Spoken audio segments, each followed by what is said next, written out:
of them. I am going to kick us off actually with a couple questions online, and we'll kind of do a little back and forth. And Bridget Washburn, who is at the Conservancy, is going to help me with kind of doing a little back and forth between virtual questions and our audience, our in-person audience. So first, there's a couple questions for Craig. Somebody asked if you could repeat the names of the dune-forming plants. So I'm going to let you do that first and just mention again what the plants are that are really important in terms of dune formation. Okay. Should I go? Yeah, go ahead, and then Okay. I'll give you the second part. There are a number of plant species. One of them is sea purslane. Sorry, thank you. I'm thinking scientific names. Sea purslane is a great one. Iva imbricata or beach elder is another great one. Panicum amarum, that's that silvery looking grass. That's coastal panic grass. There are a number, and I think we have them listed on a website at the Naples Botanical Garden website. Okay, and that's the kind of resource that we can make sure to get out in some of our channels later on, and we'll make sure to do that. There is also a question about what is the impact of planting dunes in the dry season? So what is the impact of planting dunes in the dry season? Well, it's been quite an incredible hurricane season. We've had named and unnamed storms that have had impacts. But if you go to the beach and you dig down, when you dig down into that sand, you don't have to get very far before you get to moisture, where there's moist sand. Well, when you plant beach dune plants, one of the things that you do is you actually plant that top of the plant. Typically, you would have the top of the soil level with the top of the sand. When you plant a tree, you don't bury it. But with beach dune plants, you actually bury them as much as 6 inches deep or deeper. And that helps put their roots closer to that groundwater where they will reach for that groundwater. But it also helps to invigorate these plants. They actually thrive, some of them, not all of them, but thrive on being buried by sand. So it invigorates them. So we'll get them to grow. So these plants, as they're planted, this 1 million plants should be able to reach for that water with their well-developed root systems. I've seen the plants that are going in. They've planted about 40,000 a day, the contractor, and they look good. They're mostly root systems. So that's how that works. And hopefully by the spring, if we don't have many big storms, we should start to see that become more lush and growing in. Where are they planted? There's 13 miles of beach dunes, and one of the things that the county is doing as areas come online, as sand is picked up, the sand that washed inland, as it's moved back out and cleaned and sifted to remove any debris, that sand is being placed back on the beach, and it's important to quickly get plants out there to help to stabilize that sand. So instead of starting at one end and moving to the other, they're now doing this in locations where they have sand where it's high enough that it's above winter wave energy. Thank you. And now I want to open things up for the audience and see if we have some questions for the in-person audience. Bridget's going to have to do a little running around here, but so Linda, we'll get your question in just a second here. Jenna, you spoke very eloquently about the permitting process and the length of time that it often takes to get the permitting done. So my question to Tom is, Tom, on the processes that you've been using, oyster bags, rocks, and then plants, do you run into the same permitting timelines with your iteration as, say, Chad would or anybody else? Yeah, unfortunately, there's no exceptions. Like Jenna said, that sometimes drives the design because the grant funding has windows, and it's a problem. Really, the regulatory agencies have to figure out a way to change their permitting. I was a regulator when I worked for the state. They're all set up to protect resources, right? There's no in those days, no one was just restoring things. So they really were trying to get them to have it so when a project comes in like these living shorelines, they shouldn't go through the normal gates. They should have one person pick it and say, oh, this totally is a restoration project or protection, and we're going to fast track it out, right? Because it's grant funded. but there's no way. That's just unfortunate right now. Now, I will say there have been improvements made. The federal government came in with the nationwide in 2017 and reiterated it about 2 years ago. And so, and the local counties are doing some stuff. It's the state that has to figure out a way. So unfortunately, we all have to go through that permitting, and it's the most difficult thing to do because I'm spending a lot of money on resources, which I could be putting into the project just to get a permit. Yeah. Thank you. And is there anything we can do to effectuate a different outcome here? I don't know if anything else. We just really need to get folks behind to tell the regulatory agencies there must be a better way. We don't want them to give us exemptions completely, and we don't want them to change their rules, but they can internally decide one person is going to review these and kind of expedite them out. I don't know if you have anything.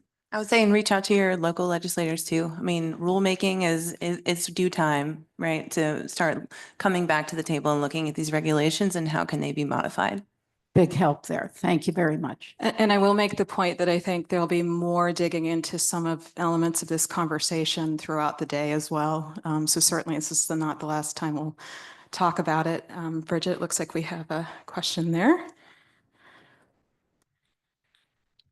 Really for Chad, this was so inspirational because we're right on the beach there and we had the sand inundation and we can't wait to see the planting happen. But we live in a community where people love that tropical green look, and we can't keep putting back these bushes that are and grass that's going to die every time salt water gets in it. So what's your assessment on saltwater resistant grasses and bushes?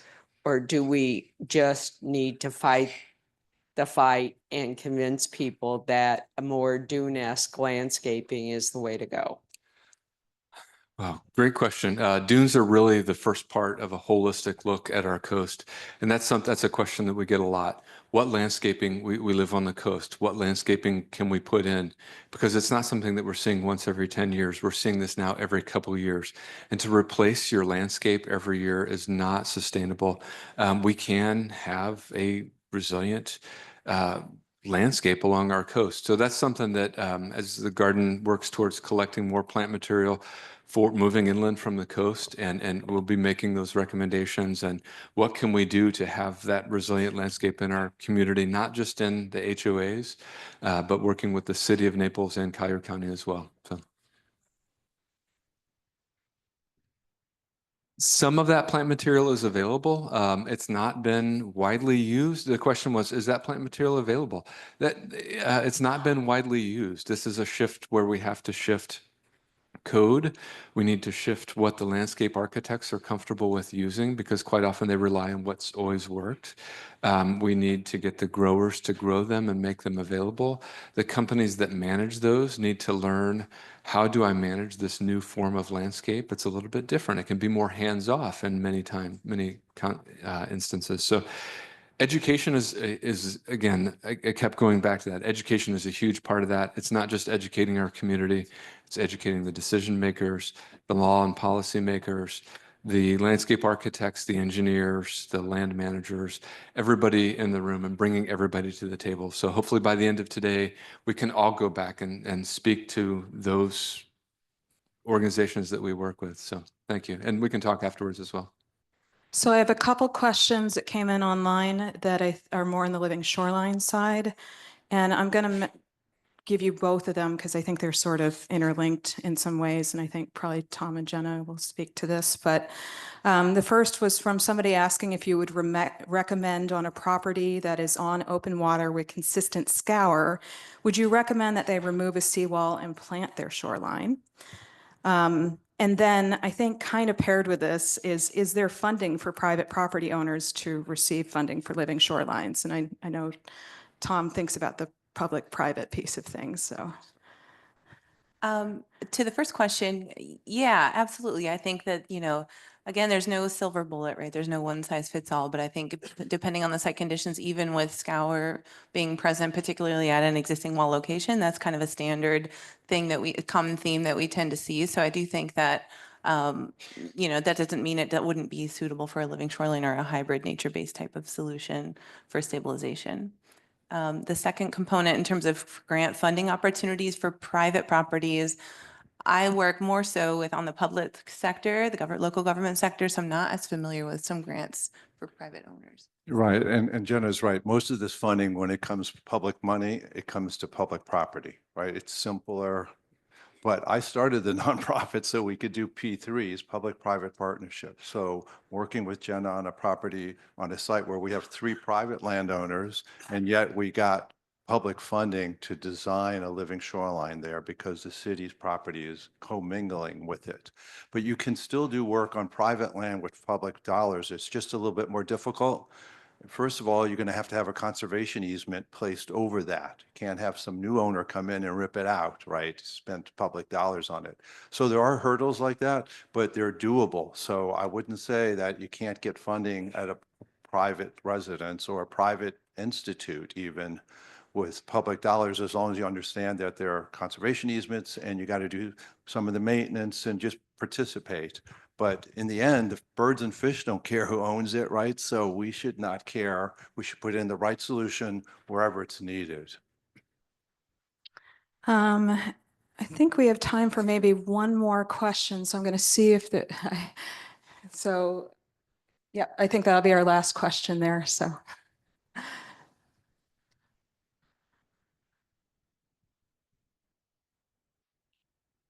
I'm not sure this is Chad or Jenna, but the last storms showed how mobile the sand is. And I don't know if you can comment, because I know the sand is being trucked in from internal sources, and the specifications make a gorgeous beach. But without aggregate and everything else from an engineering standpoint, are we sacrificing any sort of stability as a result of it because so much sand got pushed with the last hurricanes? That's been a question we've heard a lot about, was the quality of the sand that's being used. And as I mentioned, it's 4.5 million cubic yards that we've done to date since 1996. And we're going to keep going forward into the future and need more and more and more sand continuously unless we start to really address this. I can't necessarily speak to the quality of sand, but if we get the plants that we are proposing for this, the native plants that should be on the beach dune, they don't care about the quality of sand, and they actually will begin to very quickly, as we in some of the images, they'll hold that sand in place and they'll begin to trap more native sand and continue to build that dune. And as they build that higher and taller and their root structures grow into that, they will help to hold that more in place. I don't know what the quality of sand has been used over time and how that impacts in terms of coastal geomorphology. But I do know that if we get the plants in, the plants will grow. We've seen them growing in areas that are almost like concrete, and they do all right. So they will help to abate any issues that might be along with that. Thank you. Okay, great. So first of all, can we, a round of applause for our speakers. I think this was a really great way to start to show some real world implementation of some of these concepts, of starting to kind of dig into those conversations and what questions people have.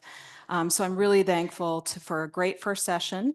We're going to transition over to a break for everybody. So that's for people in the room and for people online. So hopefully people online have some good tea or something in their cabinets or in their break room. But what we're going to do is we're going to come back for 11:25 is when we're going to start the panel discussion. So again, get up, stretch your legs, and we will be back shortly.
Okay, if I could have everybody take a seat, we're going to get started on our panel discussion.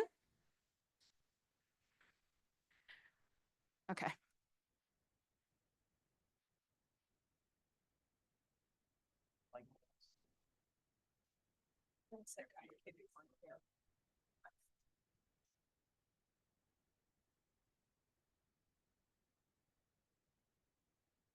Okay, we're just going to give one more moment here for everybody to get seated.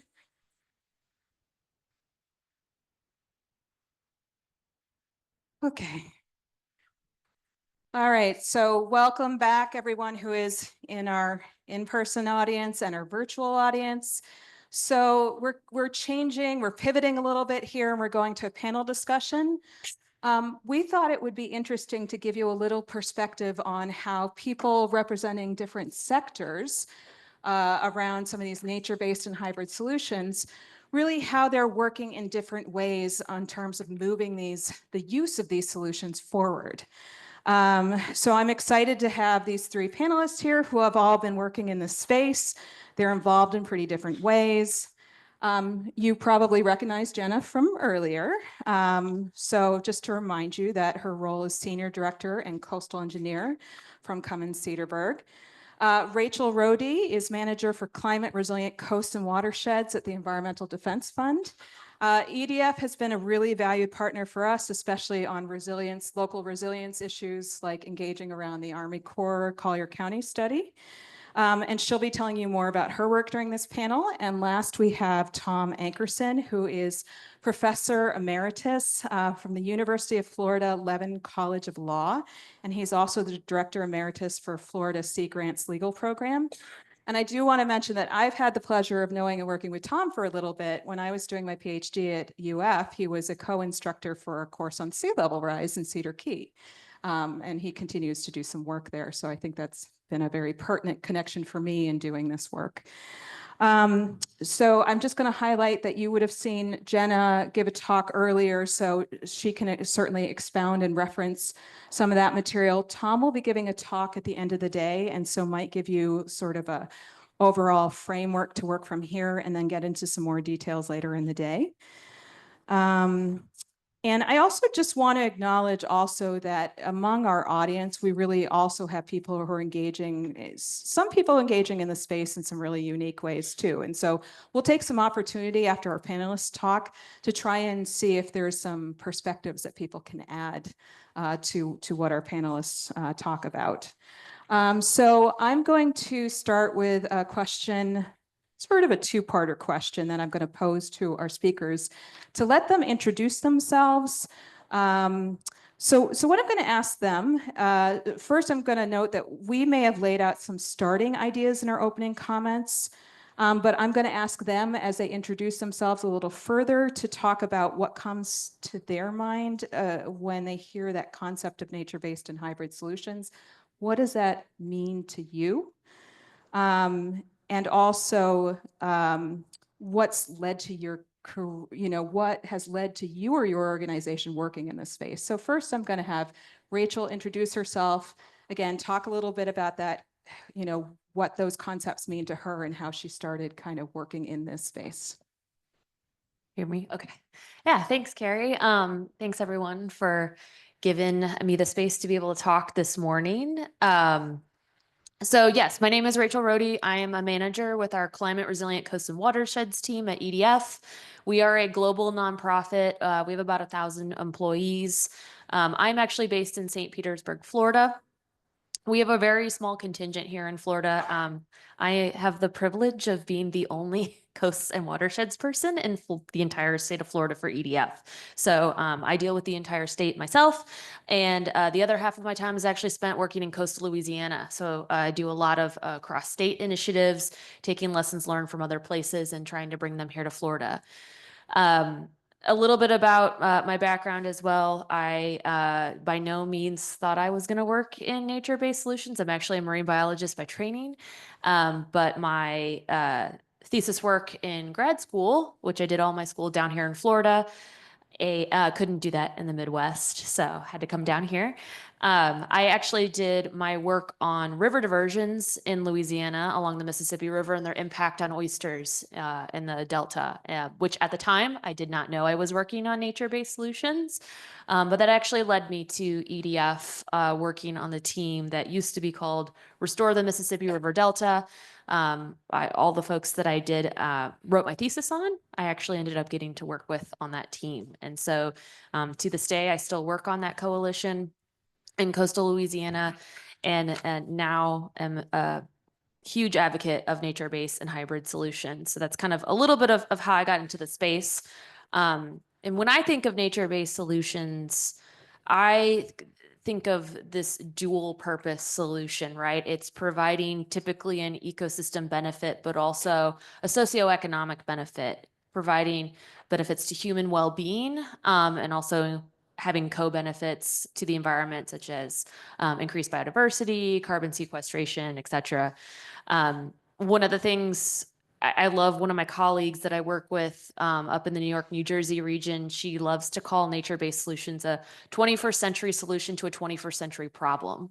I don't think nature-based solutions are new. They may seem new, but if you actually really think about what they're trying to do, whether it's emulate, mimic, or restore a natural process, a lot of these are actually indigenous solutions. And so traditional ecological knowledge has actually informed a lot of the nature-based solutions that we work on today.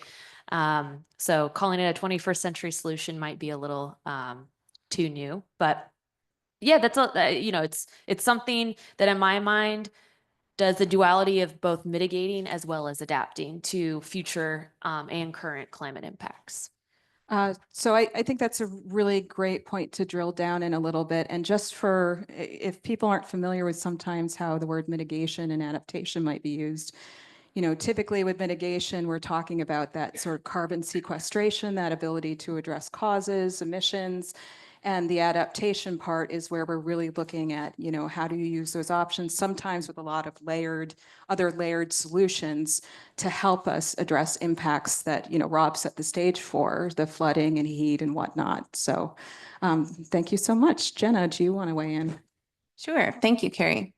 So let's start with the second question, which was kind of what led me to my career and a little bit of background about me. I had mentioned to you before, 20 years as a coastal engineer, got my undergraduate degree in ocean engineering from Florida Institute of Technology over in the East Coast, and further went on to get a coastal engineering degree from that same university, and spent the early part of my career really doing a lot of research dives on artificial mitigation reefs, which if you're familiar with beach renourishment projects, oftentimes you have mitigation reefs installed when you come in with a new beach fill, and you're impacting that near shore natural reef zone. And so my charge through my thesis work was taking a look at the engineering stability of those artificial reefs. And so at the time, similarly, didn't really realize I was working on, quote, nature-based type projects, and then coined the phrase as my career has kind of gone on from there.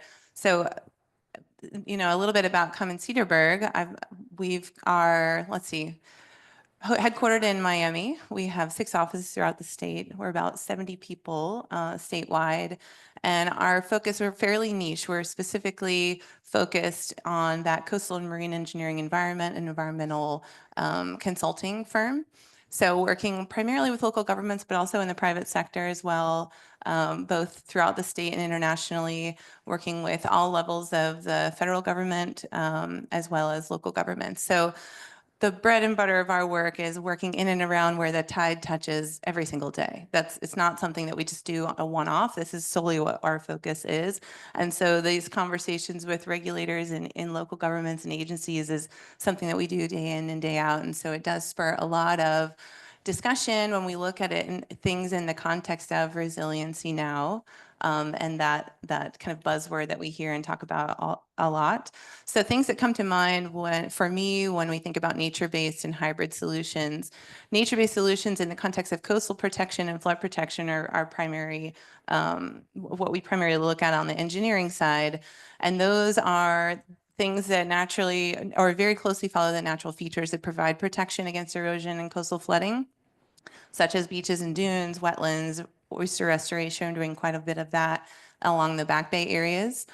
which are oftentimes, we feel like in Florida, we've got the beaches side relatively down, right? It's not a perfect system, but we've had the solutions in place for quite some time through the beach restoration program and all of the guidance and regulations associated with that. But it's the Back Bay areas that are quite vulnerable and where I've been spending a lot more of our time focusing on those. When it comes to hybrid solutions, those to me are things that combine both the natural features with more engineered or gray, robust type solutions where you have a greater degree of vulnerability or greater wave climates and storm surge considerations. And so my first kind of introduction to that term nature-based features was following Hurricane Sandy. I was doing some work for another firm at the time. And we had, at that firm, we did quite a lot of work with the Army Corps of Engineers. And following Hurricane Sandy, there was a lot of discussion in the New England area about what to do following that storm. And that was really kind of a pivotal thing that kind of led to a series of the Army Corps of Engineers coastal comprehensive study efforts that they did in the New England district, and now have, South Atlantic Division has also similarly done one for the Southeast region of the country. And so we're seeing this engineering with nature concept and this umbrella of solutions kind of unfold. And it's really cool to see over the course of the last 10 plus years, these types of conversations happening at all levels. So. And Tom? Is this working? It is. Okay. Yeah. So I'm Tom Ankersen. I was going to say recently retired, but suddenly it's not so recent, but a retired law professor from the University of Florida College of Law. And in that capacity, I ran what's called a environmental law clinic, where I would have students who would work under my supervision on largely policy projects and regulatory projects. We didn't do litigation per se.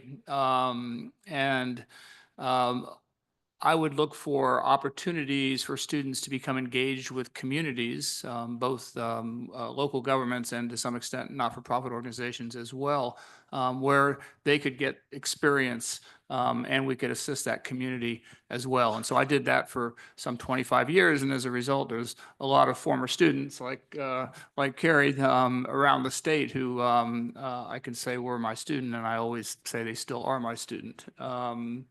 And in that sense, I've always been interested in sort of pushing the envelope in terms of public policy and where it can go in the environmental sector. I grew up in Florida. I grew up on the beach in Melbourne Beach. And so it was kind of natural for me when I went to law school to move into the environmental law arena.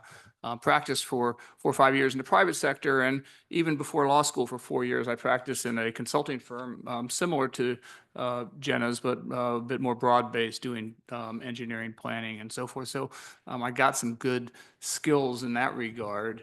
The other aspect of my work, I think, as a lawyer, which is, I won't say it's unique, but at least it's been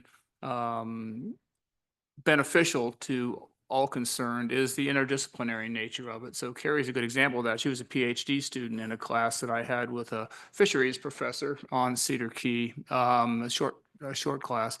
But all of my classes over the course of my career have had PhD and master's level students taking the class with the law students, and we would put them together and we would try and drive that science into policy, typically at the local level through comprehensive plans and land development regulations, but also to some extent through state regulation and legislation as well.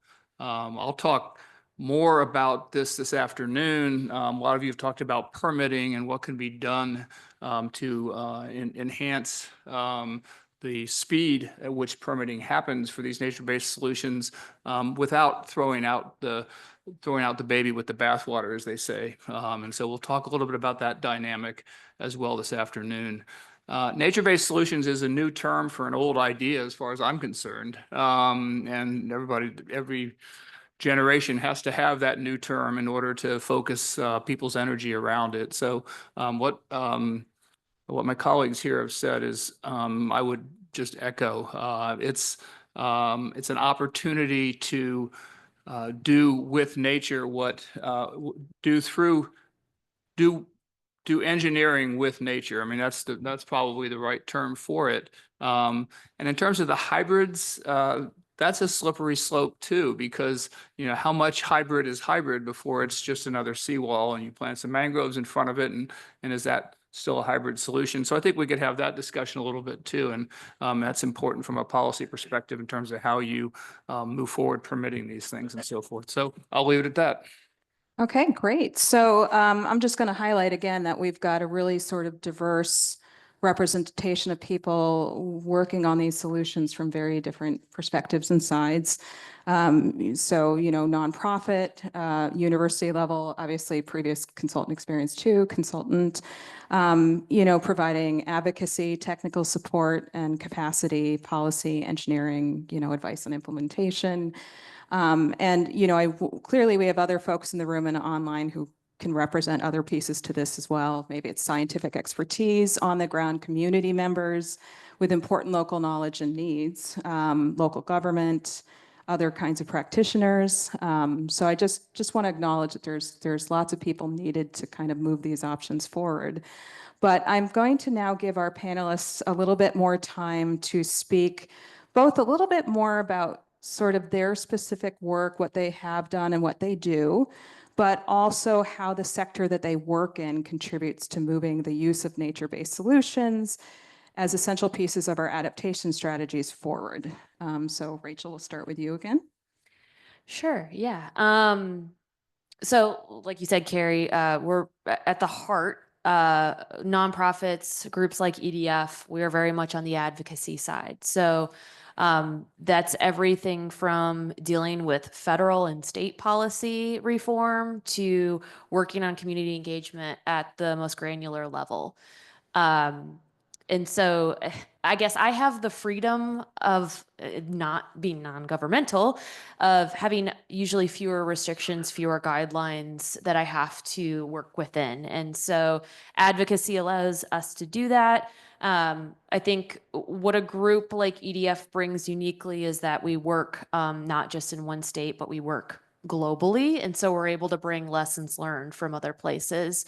Florida is certainly one of those that is learning from other places. I know you mentioned Dr. Brooks, our Chief Resilience Officer for the state, is taking a lot of lessons learned from other Chief Resilience Officers, notably Louisiana, Texas, New York, New Jersey. Some of those states are about the same pace as we are. Some are a little bit more ahead.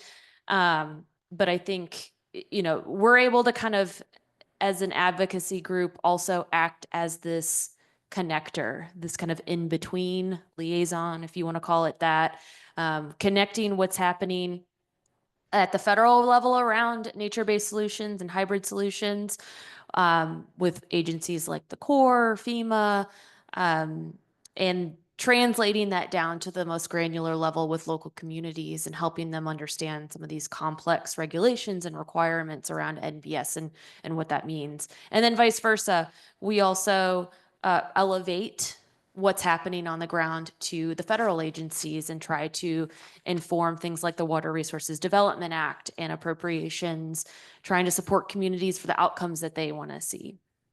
What was the first question? Did I answer everything that you've asked? Okay. Okay. And I was just going to note that that's always an interesting idea of connecting people to the right resources, the right expertise. I heard it once kind of termed being like a data broker or a resource broker, and you know, that's certainly really important. Jenna, do you need me to repeat the question, or do you remember? Yeah, a little bit more about what you do and sort of how your sector helps sort of move these nature-based solutions forward is this important part of our toolbox. Yeah, absolutely. So, you know, as I mentioned, my technical background is in engineering, and that's kind of the easy part, right, when it comes to these types of forums and when you're tackling a project. So I think the one thing that we do really well that helps to kind of move the needle is just really rolling our sleeves up and taking all of this background knowledge and past project experience and applying it forward to the next one and all of the lessons learned that we have. And so if you talk to any one of our team members, we are happy to sit down and, almost give free advice really, because it's for the greater good, if you will, of we want to see these projects succeed. And anything we can do in terms of knowledge sharing, we're happy to do so. So we have a lot of our team members, myself included, involved in various professional organizations where we're having those conversations at different venues and, at different levels of those organizations, locally and otherwise.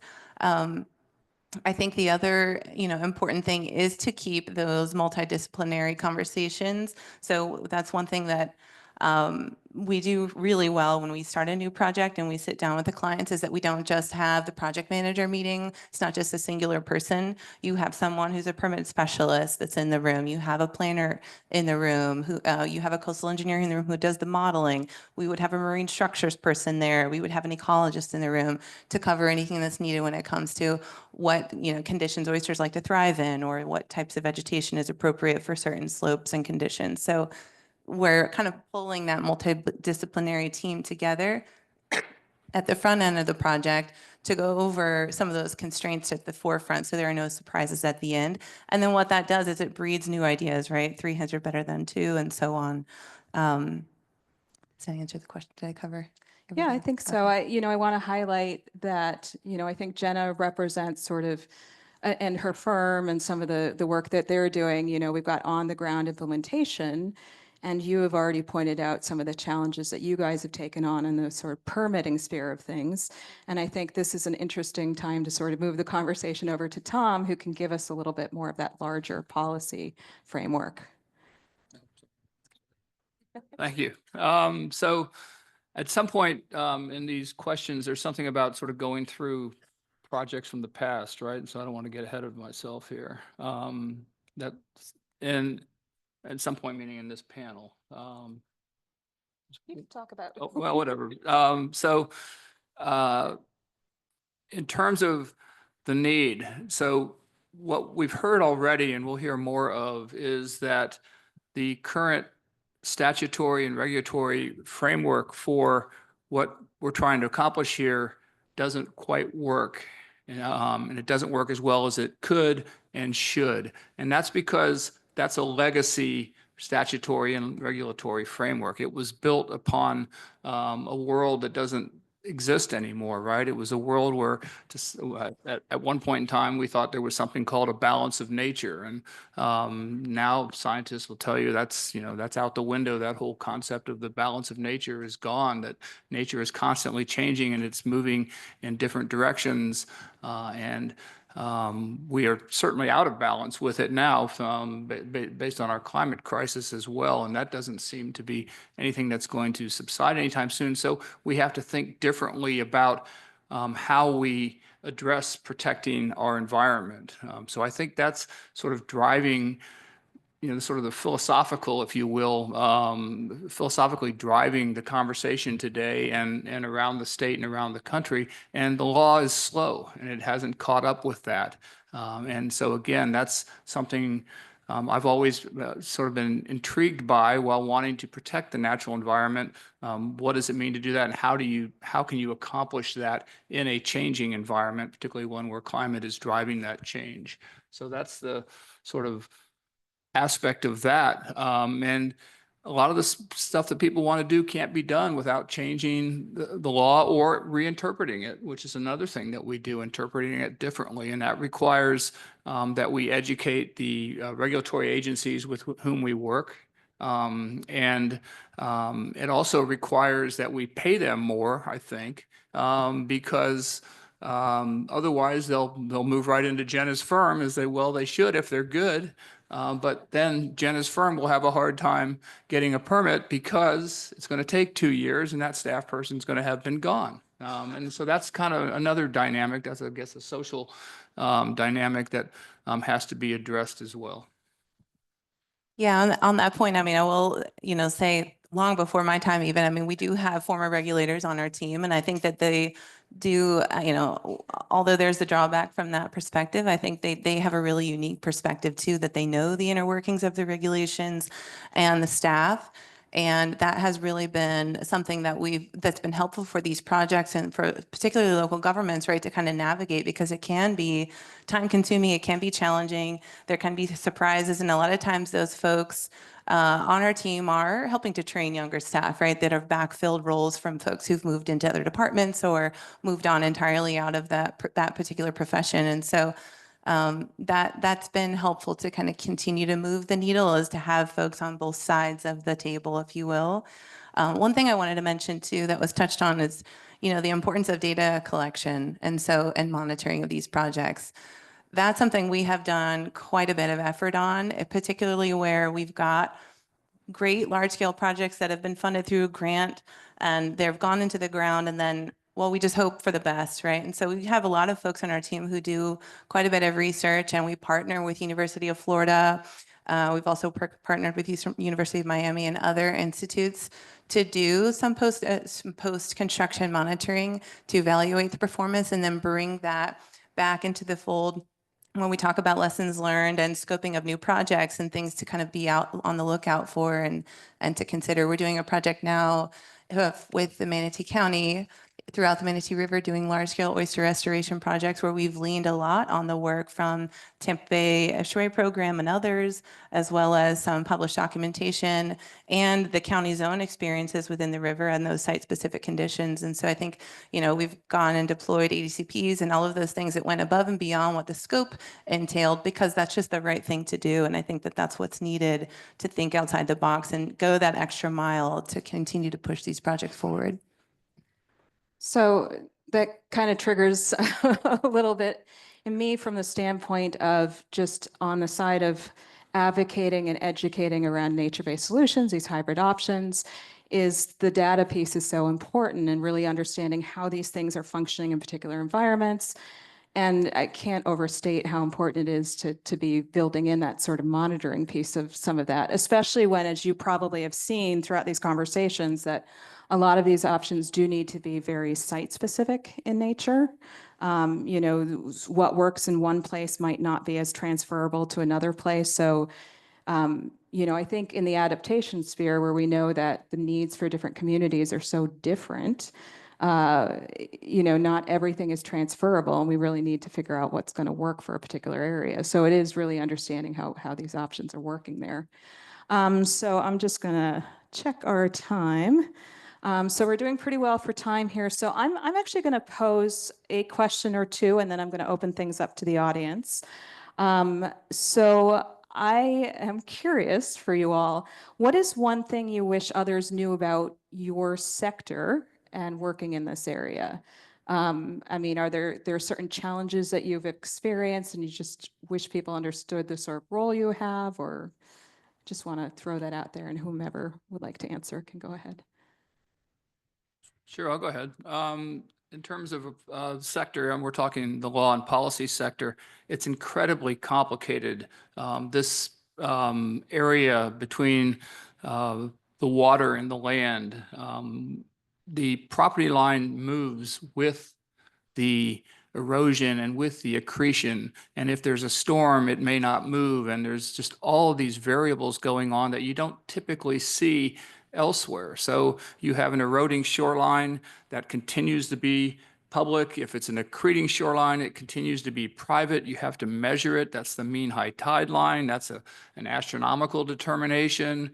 All of that is very complicated. And then you have this these huge resource questions and public resource questions butting up against private property questions. And I think that dynamic is what's fascinating, of course, but it's also what makes it kind of a problematic area to work in and to solve problems within. And so that's what kind of the area I think that people need to understand better, who owns what and how they own it, and what's at stake on either side of that line. Yeah, I agree. And adding to that point, I think the one thing that I have found most interesting throughout my career, and starting out, you're really narrowly focused on the technical aspects of it and pumping out design calculations. But what's been really great as I've evolved through my career and is to is that really the project, in order to get things done, it's far beyond just the technical aspects, right? It's that coordination with the local governments. When we're looking at, for example, the number of vulnerability assessments and resilience planning projects, working with folks that are, with those local governments in every department, having them all at one table at the front end of the discussion about, well, what are our vulnerabilities? What are our assets? Here's the degree of vulnerability from these different flood scenarios and future considerations. How do, here are some adaptation strategies that we will present, but then that doesn't always fit the confines of their own local policies, right? And so then it's a bigger discussion about, well, what makes good sense in terms of policy changes?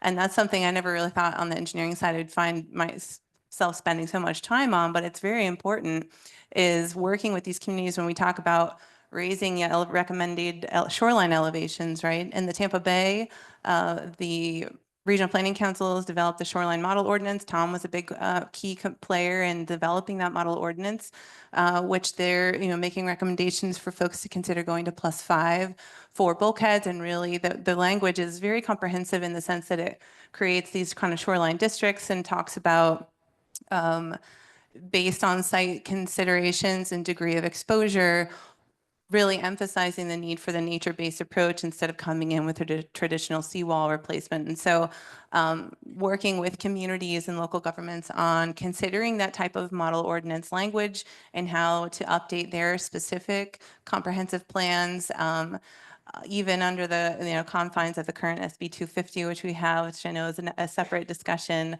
but working with those floodplain managers and everyone in the room to kind of determine what makes the most sense moving forward, because what's been working for us isn't really working for us. So. I would agree. Never thought I was going to be working on policy so much. I am a biologist by training, not by any means someone who was trained to work on policy, but you can't do one without the other, really.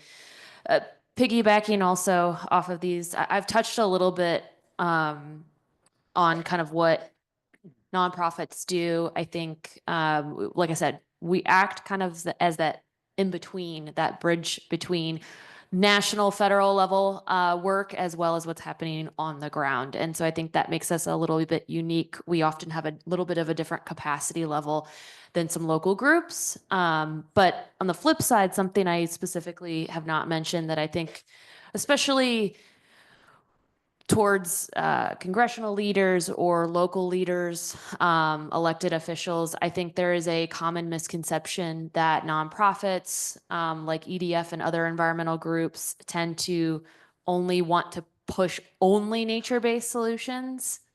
We see that over and over again, that a lot of local leaders think that's all we're pushing for. We are very strategic. As you can see, Conservancy very strategically probably put hybrid solutions in there.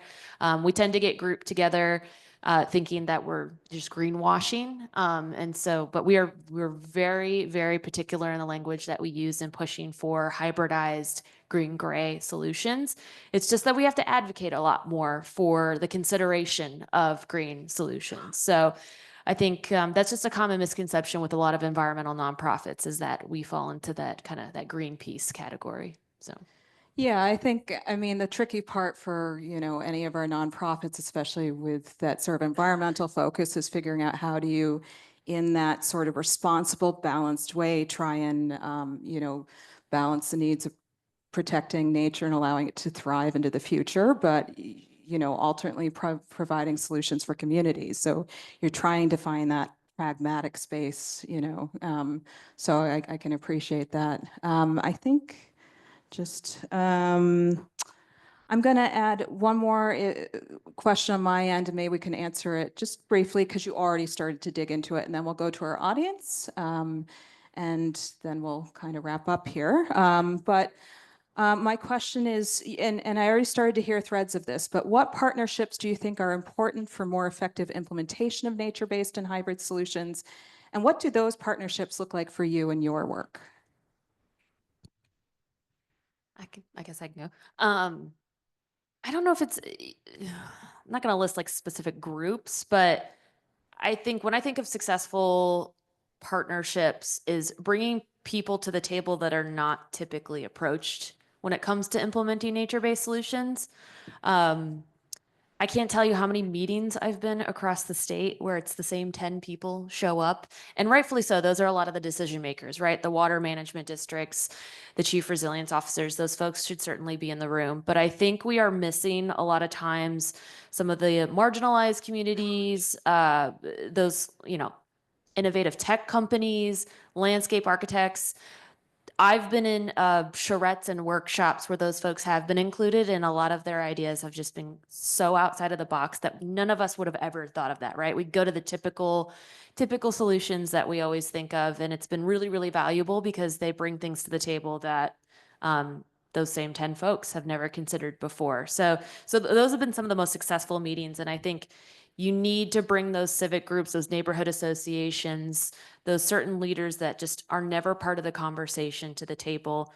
EDF tried to do that this past summer. We, probably a number of you got an email from us over the summer of trying to reach folks, that everything from folks who work at nurseries all the way to the permit folks to contractors, anyone involved in any phase of implementing nature-based solutions we wanted to reach, who just were typically not approached and asked questions about what are the challenges and barriers to actually implementing these solutions in the state. And so that's what I would suggest. Maybe think a little bit about outside of the box when you start to figure out what type of solutions you want to look for to enhance resiliency in your community. Is who is not typically at the table.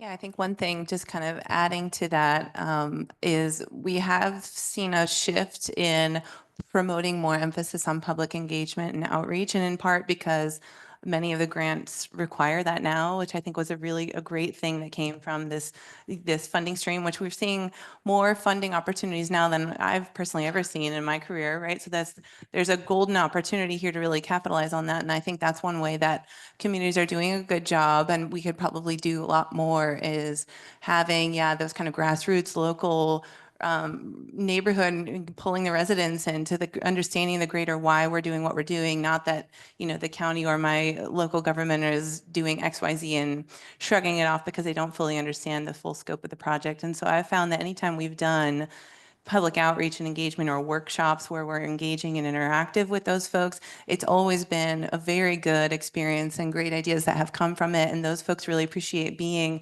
in the know and even pulled into the project at the front end. For that one Porto Sueño Park project that I talked about in my slide earlier, we did a pretty big local meeting there where we had 3 or 4 different concepts that we presented to the local residents. Even though it is a county park, they didn't really need to do that, but that's highly used by the folks in that neighborhood there. And we got feedback of all types and try to capture that and help to kind of steer and finalize which option we were going to move forward with, and kind of talk to them about some of these permitting constraints. Why can't we do something a little bit more elaborative? Why can't we put bigger reef balls or extend further into the water or do mangrove platforms? Well, there's, things that I think came from that on both sides that both parties took away from those discussions. And so, that's been very helpful. And I guess my perspective is going to be a bit different coming from academia, but the partnerships that have been particularly useful for me in my work and for my students in our work has been those partnerships across the campus. The University of Florida is a huge research institution with incredible skill and talent in different fields. We have interdisciplinary centers throughout that I've worked with. The most recent is the Center for Coastal Solutions, which I think Jenna's firm is also a partner with. We have the Florida Institute for Built Environment Resilience out of our planning school, so I have access to planning students and their faculty. We have the Center for Wetlands, which works quite a bit on coastal and estuarine processes as well. So those partnerships and using students as the glue for the faculty has been just instrumental for me in being able to access the science and that skill to help with the policy implementation. Then the other side of the partnerships have been with those communities and not-for-profit organizations with whom we have worked over time. And the difference in a law clinic model from a traditional academic semester model is the semester doesn't end. You have clients. Your clients could be the city of Cedar Key or the city of Sanibel, or it could be the Florida Springs Institute. And you continue with those clients, and you've made your obligations to them, which extend beyond the academic year. So it follows you in that sense as well. So thanks again to our panelists for sharing. What we're going to do right now is we're just going to take the last few minutes and open the floor up, I think, to see if there's questions for any of the panelists, but I also want to invite just a little potential opportunity to share some ideas as well. Just given that we have probably a variety of folks in the room and a variety of virtual participants, that have varying amounts of familiarity and potential experience with some of these options. Do you have questions or thoughts on other pieces that support moving these solutions forward? So do you have some thoughts on what is really needed to move these options forward? Or I want to open up if you just have questions for the panelists to kind of plumb a little bit deeper into some of what they were talking about. So Bridget, I'm going to hand you this microphone. I have share that one across. I'll just while we're doing that, just one other partnership I'd like to mention. It's also in the academic sphere, but it may be of value here as well. The University of Florida is an extension college that is an agricultural extension, but it has coastal extension and so forth. The extension agents are really good and really useful people to work with. They have sort of a neutral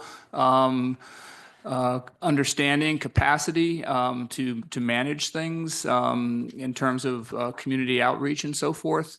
They also have access to the university as it up in Gainesville and all the universities in the state. And in the coastal sphere, it's Florida Sea Grant. There are Florida Sea Grant agents in the counties here. And I think it would be very useful for folks to know that their Sea Grant agents can provide at least access to resources to work on these projects as well. Sorry.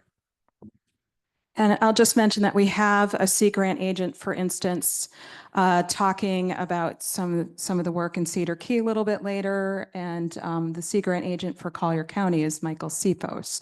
So there are ways to get a little bit more connected to that resource in our local community. Nicole, is there anything that's come in online so far?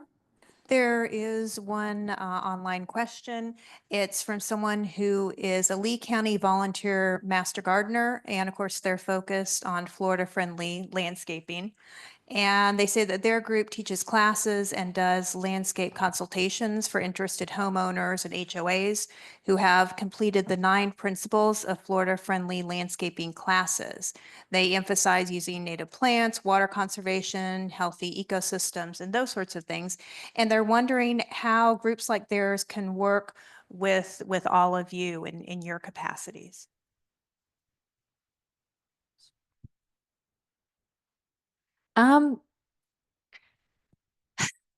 It's pretty easy. I mean, I always tell folks, I mean, you just Google nonprofits in the state of Florida. Depending on where you are, you're probably either going to get a mixture of national nonprofits like myself or folks like the Conservancy. We work with the Conservancy pretty regularly. And so oftentimes they will pull folks like EDF in if they feel like there's a certain topic that we can provide additional expertise on. So that's one way to get connected to at least EDF is reaching out. Usually your local nonprofits are going to know a number of other nonprofits and have an extensive network with some national groups as well. So. Yeah, I would say also if your local community has like an environmental, advocacy board or, planning boards, different local boards that are affiliated with the city, but they're, consist of citizen volunteers. I participate, for example, on the Sarasota County's Coastal Advisory Committee. I find that there's a lot of great discussions that are had in those forums where it pulls folks from in the profession, but also folks that not necessarily doing exactly our line of work, but adjacent to. And I find sometimes that those are great venues for having those types of conversations. Well, We heard two talks earlier with the guy with the same hat on from the botanical gardens, and talking about landscaping and so forth. And I think interacting and seeing if there's any opportunities with your local botanical gardens would be a very good one. There's also something called the Florida Coastal Master Naturalist, which is a program also very similar to Master Gardener, and maybe partnering with that program or even joining that program and then reaching out to community groups to work right along the shoreline, particularly with private property owners, would be a really good thing to do. Sorry, I just thought of something that might be of interest to this person and anyone else in this room. Tagging a little on to what Tom has mentioned with UF and the extension agents. There is UF actually has with their extension office, Natural Resources Leadership Institute. It's called NERLI. I actually was a graduate last year. It's an 8-month program that the Sea Grant and extension agents actually lead, where you tour the state, learning about different natural resource issues, everything from dairy to sugar to nature-based solutions. We did vegetation and smart land development up in Orlando. So that is also open to just anyone from the public that's interested. There are scholarship opportunities that the public could apply to if they can't fund their way through it.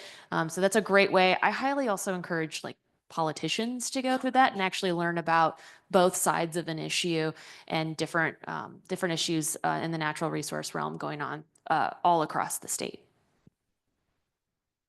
Okay, we have 1 minute left, so I'm gonna, I think we have one question in the audience that I see. Did you have a question? Yes, so we'll take your question, and then again, I apologize that we can't get to everybody's questions for every session, but again, we'll have our speakers here available for folks in the room to talk to. So we're gonna take this last question, and then I will give you your announcement for lunch. Great. So you all mentioned regulation and policy as part of your scope of what you follow. And so as people who follow it closely, what changes are you anticipating in the next year or so with Trump in the White House and Republican control of the House and Senate? Sorry, it's probably not a 1 minute question. No, that's a great question. And I'm sure we're all grappling with that at each of our groups. I think what's the advantage of being in Florida is a lot doesn't change for us. We have we've got a governor who's been pretty supportive of resilience from day one. Even if that's, simply just pumping money into the situation, that's a great situation to be in. So I love to tell folks, I don't anticipate a lot changing for us. We're very lucky that we've been working in a similar climate that I think the rest of America is going to experience. It's a bipartisan issue. Whether or not, how you do it, everybody wants to protect coastal communities and our watersheds. And so, we've seen already that there's been legislation been proposed for this upcoming session here in Florida that is specifically centered around looking at mangroves and nature-based solutions for a number of reasons, whether it be insurance, reducing insurance costs, or flood risk reduction. And so I really don't see the landscape changing here in Florida just because of different administrations. We're lucky, I think, in that sense that we've been pretty successful under it already, a conservative group. Yeah, I don't have anything to add. I agree with that. The only one thing I guess I would say, depending on, there are some projects that are funded through federal dollars. And so I think that might be the only thing that's really comes to top of mind, outside the state. Well, again, when we talk about nature-based solutions having to go through the same regulatory framework as development projects and so forth, then I think we can assume that will become easier. At least that's the talk of deregulation. So that's one aspect of it. In terms of funding, I suspect there will be less of it, but the point is well taken that resiliency is something that can bridge the divide, if you will. And I think the funding will still come in, probably a lot less of it, though. I think the Infrastructure Reduction Act funding is going to flow for a while, though. I don't think that tap can be turned off very quickly. Yeah, so I was just going to weigh in briefly as we're kind of keeping an eye on how some of that funding will play out and trying to understand sort of what's been committed and what hasn't. I think the interesting thing about nature-based solutions, while it certainly won't get us there entirely, there's certainly concerns on the mitigation side, right? It's sort of the tamping down what we have to deal with in the future to adapt to. But I do appreciate that on the nature-based solution side, you are talking about something that at least contributes to, the carbon mitigation while also being an adaptation solution. So I think that's another sort of checkbox that those options definitely have going for them. So I'm going to release us to lunch. So, some really great discussion. We know that there's obviously some challenges in implementing, but it's just really exciting to know that there are people really working on these issues. But so we're going to go to break for lunch for everybody. So that's for the online audience as well, because we know everybody's going to need that time to unwind, get some lunch. So what we're going to do is we're going to come back at right at 1 p.m. Okay, so be ready to join me. We're going to do an audience survey, get a little bit more interactive. And just reminding people here and at home that we've got some really engaging content after lunch. For those that are in the room, our volunteers are going to help direct you when you go out into the breezeway there to go towards the right in order to get lunch. But we will help you with that. And I will give some in-room announcements for when we're getting closer to starting up again. So thanks, everybody. Sit tight, go get your lunch, relax a little bit, and we'll be back at 1 p.m.